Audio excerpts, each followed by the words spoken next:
Welcome to the Slop Temple. We pray this video helps. You start by collecting what matters: your TV model and firmware version, because updates often fix networking bugs. Next, make sure your router is broadcasting the SSID and you have the Wi-Fi password. This saves time. Now power cycle both devices, unplug the TV and router for about 30 seconds, then plug the router first. Once done, power the TV. This clears transient glitches and forces fresh connections so you can proceed to more detailed settings. You'll dive into the TV's network settings to diagnose the link. Run the built-in network test to see signal strength, IP assignment, and DNS reachability.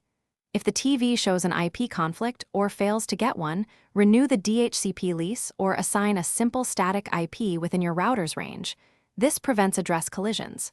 Also, try switching between 4 GHz and 5 GHz. Use 4 for better range and 5 GHz for higher. Finish by updating firmware on both the TV and router, because many connectivity issues are resolved in updates.